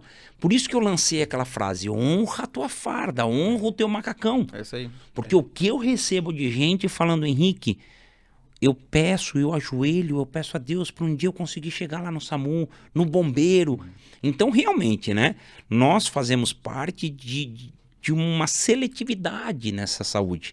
Então, se vocês pudessem deixar um recado, né, para as pessoas que vão assistir, as pessoas que vão ter acesso a esse conteúdo maravilhoso, que eu falo que toda essa parte que nós pegamos aqui, não só de rotina, não só de escala, não só de valorização, mas de emoção também. De emoção, porque isso fica uma lição, acho que pro Brasil todo. Que o profissional de emergência chora, cara. Oh. O profissional da emergência, Chora o profissional da emergência sofre. Nós vamos para casa, Lúcio, como eu já fui, quando eu vou atender uma criança em casa e a mãe diz, tenta salvar porque eu não tenho mais útero e meu único. Então, assim, nós vamos para casa com aquela carga. Porque em nós existe a responsabilidade de salvar a vida. Então, se vocês pudessem deixar um recado para esses que logo nós vamos passar o bastão. Isso é verdade. Nem tudo é para sempre. É outra realidade que você tem que estar bem ciente, né? Nós vamos passar. Inclusive, até o tempo, né? Por mais que você não passe o bastão lá no final da tua carreira, mas tu tens que ter a plena noção que as tuas capacidades físicas, no meu caso, né, da aviação de resgate, e no caso dos outros resgatistas pelo Brasil, a nossa capacidade ela vai com o decorrer do tempo caindo. Né? A gente sabe que tem alguns que chegam nos 50 melhores, né, que outros. Mas uma hora ela vai decair. Você não vai, como eu entrei lá com 28, com 30, com 25, depende a idade que você entrou, vai chegar nos 40 você já vai estar um pouquinho diferente, vai chegar nos 50 vai estar um pouquinho diferente, e aí tu tens que parar e ter a consciência de pensar assim, será que a minha vítima está recebendo os meus 150% que eu entregava? Ou será que eu não estou conseguindo mais chegar nem no 100%? Ou será que quando eu for solicitar num salvamento difícil, por exemplo, na água, eu vou entregar o meu 130%, 140%? Porque o 100% é só o fato de você pular em um local que a outra vítima não está conseguindo sair. Exato. Ali você já está entregando 100%. E você vai ter que entregar mais porcentagem para tirar ela de lá e para te tirar de lá. Então você tem que começar a colocar isso numa balança e planejar o teu futuro se afastando dessa atividade que a gente tanto adora. Até na parte da enfermagem pode ser a parte de atenção, pode ser a habilidade técnica. A habilidade técnica eu digo aquela agilidade para você pensar e já executar a tarefa sem prejudicar o paciente. Então, eu acho que tem que desenrolar essa consciência, né, Lúcio, de que o tempo vai passar. E até foi bem comentado por ti. Hoje eu tenho lido bastante sobre estoicismo. E hoje, toda manhã, eu faço a minha leitura. E hoje de manhã eu fiz uma leitura que realmente falava disso. Que você falou, as outras pessoas pensam, às vezes, não as outras, né? Outras pessoas pensam em em fazer parte do mundo que você faz parte hoje, e às vezes a gente está aqui, às vezes a gente reclama, né? Então, e não só no contexto profissional, mas no contexto pessoal também, né? De conquistas pessoais, eu acho que a gente tem que ser mais grato do que a gente já conquistou, do que ficar implorando para ter o que não conquistamos ainda, né? Isso não sei mesmo. se eu consegui me Sim, fazer claro aqui. exatamente. Mas eu acho que a gente tem que ser muito grato de chegar em casa, eu tenho conforto, o conforto para mim, a identificação de conforto para mim é diferente que a tua, né? A tua às vezes vai ser um ofurô, a minha às vezes vai ser um sofá, a do Lúcio às vezes vai ser, sei lá, uma cama, Um chuveiro. um chuveiro, né? Uma piscina, cada um tem o seu conforto. Então, só o fato de você chegar em casa, por mais simples que seja a sua casa, chegar com o seu local de descanso, por mais simples que seja o seu local de descanso, você tem que ser grato por aquilo, porque é aquela gratidão que tu tens pelo que tu já conquistou que vai te levar a conquistar mais coisas. E isso vai surgir, e essas conquistas elas virão naturalmente. Você não precisa forçar, elas serão consequências daquilo que tu fazes e que tu faz bem feito. Então eu acho que a dica, na verdade, é fazer tudo que tu faz, fazer bem feito. Se entregar de coração, com dedicação.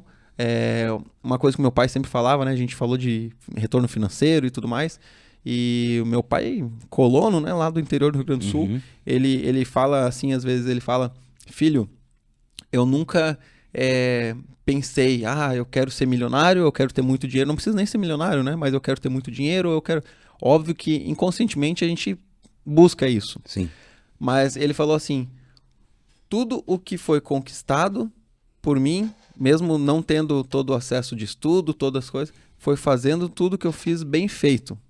Se tu não consegue cuidar de uma pequena coisa bem, dificilmente tu vai cuidar das grandes.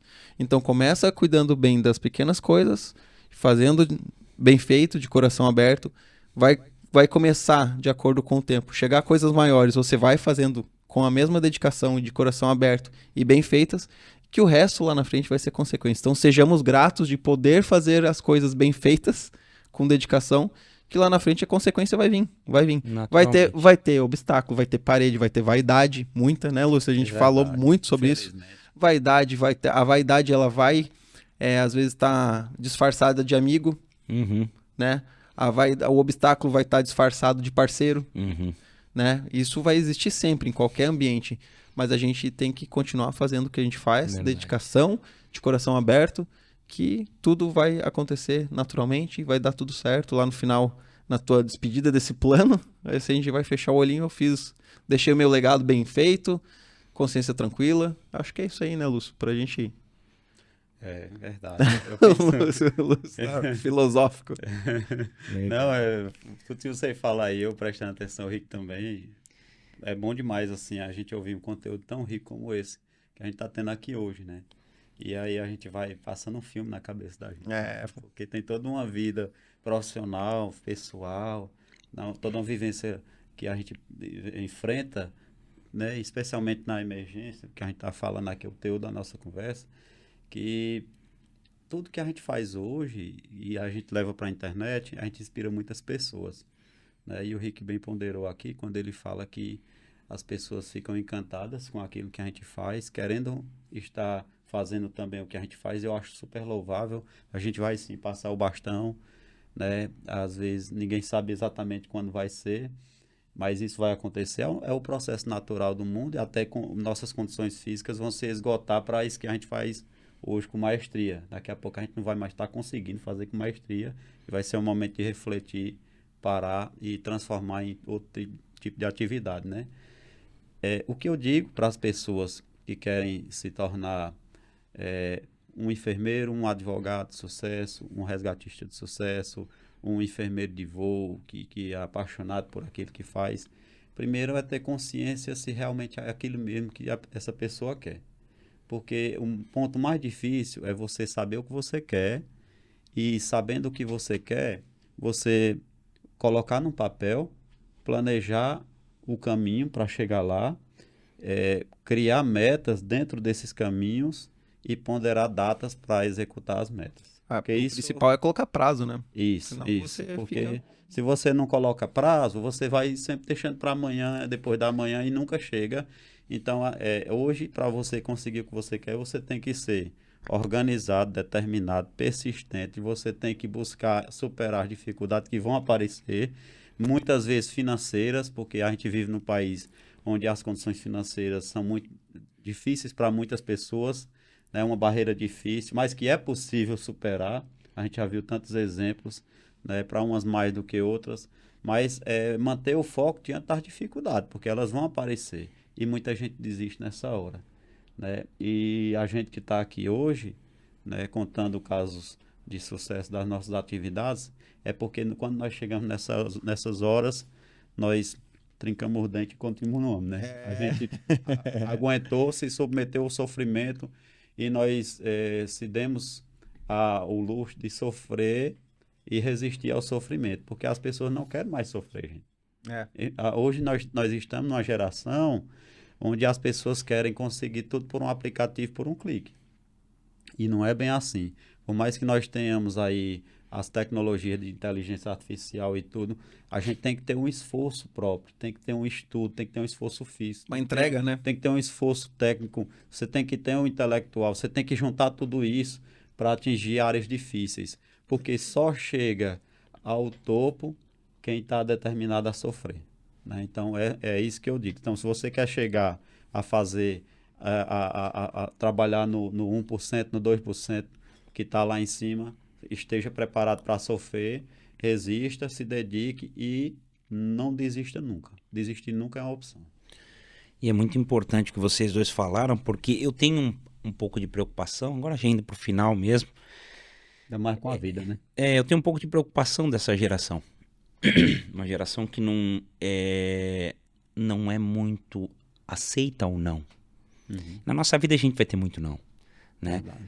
Você teve não numa situação de perda, né? O Renato teve muitas situações de não na vida, mas a gente persiste. A gente tem que persistir. E essa geração, às vezes eu percebo que diante de um não se fragiliza. E o não, ele faz parte da nossa vida. Faz parte da nossa vida. Na verdade, a vida é muito mais não do que sim. Na corporação você vai levar não do teu superior, no SAMU você vai levar não da tua coordenação. Mais né? não do que sim. Eu acho que isso que o Renato falou aqui casa muito bem. É mais não do que sim. É mais não do que sim. A gente tem que sair desse romantismo que tudo é bonito e essa... Tu bem você falou. tem que continuar insistindo. Se você quer, você Exatamente. continua insistindo. E porque a gente assiste muito na internet, né? Podcasts, né? Assim, e às vezes o coaching de que você vai chegar lá, mergulhe na banheira gelada, ele nunca mergulhou, mas mergulhe lá, né? E não é tão simples assim. Mundo mágico da rede social. Cara, a gente estava falando igual o Dia dos Namorados, né? Eu falei o mágico mundo da rede social, porque aí num dia é foto pra caramba, daí às vezes só tirou a foto, deu 10 minutos, tá discutindo, tratando mal. O pau lá. Então, é o que eu falo, é bom a gente traz esses profissionais, para eles verem, né? Porque as pessoas falam, eu sonho em ser o Renato, eu sonho em ser o Lúcio. Mas você tá preparado para passar? Pelo filtro? Só vive o propósito que suporta o processo. Você quer estudar, você quer malhar, você quer nadar, você quer sofrer o que a gente sofreu, então vai dar certo. Vai deixar de ficar com a tua família nos finais de semana. Isso vai ter que... Natal, Ano Novo, qualquer... Essas coisas, esquece que tem porque feriado, assim, ó, esquece. Por isso que eu falo, foram duas situações assim, primeiro, Renato, deixa uma carta lá, cara. Eu poderia olhar para aquela carta e falar, cara, quer saber? Que besteira. Que besteira. Tem bastante gente que pensa dessa forma. Renato, tem gente que está nos assistindo. Eu não digo nem a besteira da carta, eu digo do seguinte, você poderia parar e pensar assim, cara, o que eu tô fazendo na minha vida? Ah, sim. Mas daí é o propósito que a gente entendeu? tem. Do tipo, cara, eu sou louco. Tá maluco? Eu tô numa profissão que eu deixo uma carta despedindo da minha família, tô fora. Né? Ou se não, perdi minha filha, isso é a resposta de que eu não deveria estar aqui. Vou largar de tudo. Vou tocar outra coisa. É isso, as pessoas não estão preparadas para o sofrimento vai vir, né? Então eu acho que o cerne desse podcast pra mim que foi, cara, foi muito diferente do que eu imaginei, tá? Por isso que eu gosto de podcast, eu acho muito legal, cara, né? Porque eu tava preparado pra vir conteúdo técnico, porra, mas vem um conteúdo emocional massa pra caramba, cara, entendeu?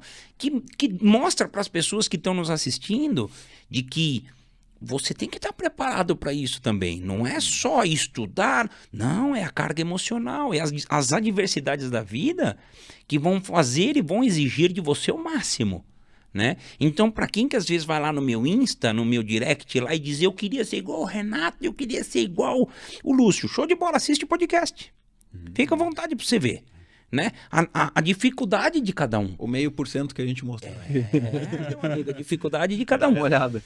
Então, galerinha, queria finalizar agradecendo demais, Renato, agradecendo o Lúcio por esse podcast. Cara, vai ter corte pra dedéu aqui. Minha equipe vai ter que trabalhar pra caramba em cima disso daqui, porque vai ter muito corte bom. Que legal. Né? E tô feliz demais, assim, porque tomou um rumo diferente do que eu imaginei. Sim. Até eu tinha anotado aqui, mais ou menos. Emocional, que é algo que eu acho que é muito legal, que a gente precisa hoje. Precisa. Às vezes a gente discute nos podcasts a parte técnica, né? Sim, sim. E até a gente veio, até desculpa, claro. A gente veio comentando, não, o que a gente vai falar? A gente vai falar comparativo com outros países e tudo mais, que daí eu fui lá, né, fui pra fora. Uhum. O Lúcio tem os amigos lá no México, tem vários países também. E a gente conversa muito sobre essas distinções, né, do serviço lá, do serviço aqui. Então a gente veio afiado para, né, afiou a navalha para discutir isso. Aí chegou aqui, pegou os dois caras. Cara, e que legal, porque assim, ó, para as pessoas que vão assistir, às vezes elas estão, né, porra, eu vou fora. Cara, mas nós temos uma carga emocional absurda nesses serviços, né? E eu acho que esse podcast ele serve como uma referência nesse sentido.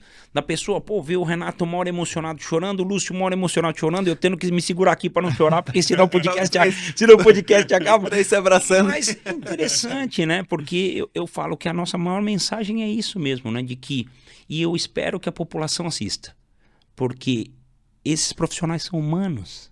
São humanos. E isso serve de exemplo para também políticas públicas. A gente é de carne e osso também. Políticas públicas, para olhar para esse profissional e pensar, cara, eu preciso melhorar o salário desse cara. Eu preciso pensar numa carga diferente para esse cara. Eu preciso melhorar o equipamento do que ele trabalha, a condição de serviço. Eu preciso mostrar para o futuro da emergência que as coisas têm que ser melhor. Porque esse tipo de profissional, eu volto a bater na tecla sempre. É o profissional que nós temos que valorizar muito. Porque ele está lá na linha mais tênue. Se não resolver lá, acabou. É a finitude. E até aproveitando esse gancho, o surgimento do Resgate Aéreo Brasil, tal qual o surgimento do Aeromédico Brasil, foi o meio que eu, Renato Augusto e o Lúcio Macedo achamos, eu um pouco antes dele, mas o meu teve um período que o canal ficou parado, eu voltei aí com ele aí faz 1 ano e meio, 2. Foi o meio que a gente achou para tentar trazer para o público geral que está na internet, que está no Instagram, que está no YouTube, para a gente valorizar os profissionais, valorizar as unidades de aviação pública que existem, porque tem muita gente lá fora, por exemplo, né, bem rapidão aqui, claro. Lá nos Estados Unidos. Quando eu falei para os caras, não, a gente pousa no quintal da pessoa, no Ceará pousa lá no quintal da pessoa, com médico e enfermeiro extremamente capacitado para atender a pessoa da melhor forma possível, de graça. E lá não, lá você chamou a ambulância, aqui ó, já vai chegar o boletinho, já vai contando o cifrãozinho aqui. Eles têm dificuldade de entender isso, cara. Entende? Então, só que isso, a gente fez esses nossos canais justamente para que o próprio cidadão brasileiro reconheça isso. Exatamente. Ele saiba que existe esse serviço extremamente técnico, com profissionais extremamente dedicados, que sejam valorizados e que até os próprios profissionais, entre eles, se valorizem uns aos outros. Exatamente. Porque só assim a gente vai ter crescimento. Só assim a gente vai ter crescimento. E a gente tem notado um boom gigante aí nos últimos 3 ou 5 anos, vamos lá, do serviço aéreo, principalmente aqui no Brasil.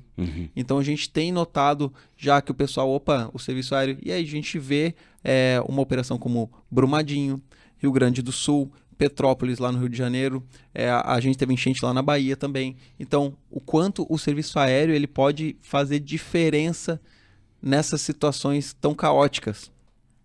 A gente teve mais de 40 aeronaves no Rio Grande do Sul. Diga-se de passagem que o serviço aeromédico no Rio Grande do Sul ainda não existe de fato, né? Isso, o serviço aeromédico começou... É importante agora, né? É verdade, fez a diferença.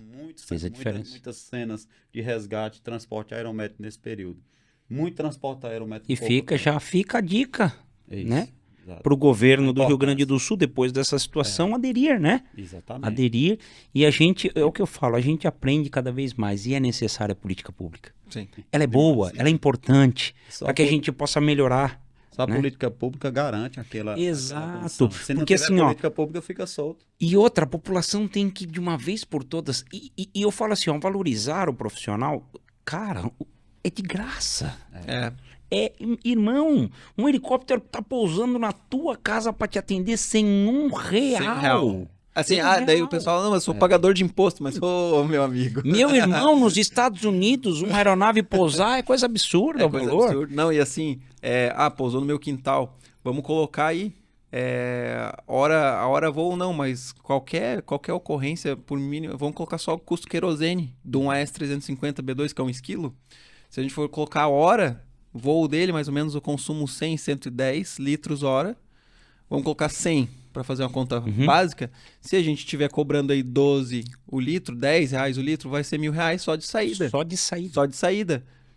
de saída, né? Então, não é o que eu tô falando, assim, é um serviço muito caro. Não, claro que a gente está falando em união, em estado, né? A gente está falando em outros valores. A gente está falando do quanto isso é importante ser valorizado. Não é o valor, porque a vida não tem preço, né? Exato. A vida não tem preço. Mas a vida não tem preço, cara. É a vida de um cidadão que ele está produzindo, que ele tem filho, que ele tem pai, que ele tem mãe, que ele tem familiares que gostam dele. Então, isso não tem valor. Não tem como você agregar um valor. Mas é a disposição de forma gratuita. Exatamente. Né? E eu acho que isso a gente complementa bem, né? Porque claro que às vezes a gente tem dificuldade para nós conseguirmos adequar a tabela SUS, mas tem que ser feito, né? Alguém tem que dar o pontapé.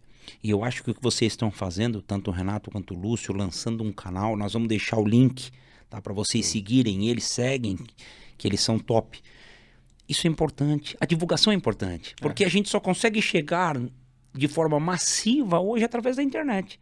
Conteúdo de qualidade, fazendo o que vocês estão fazendo. Então, galerinha, quero agradecer demais vocês aqui.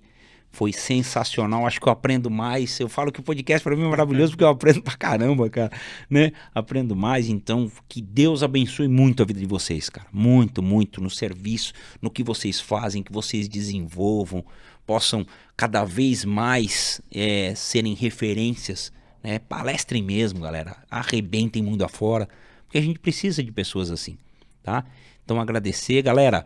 Vai estar disponível no YouTube para vocês. Não percam esse conteúdo maravilhoso. Vai ter choro, vai ter alegria, vai ter muito aprendizado. E é isso aí, pessoal. Muito obrigado. E finalizamos hoje a nossa conversa com o Rick Direito.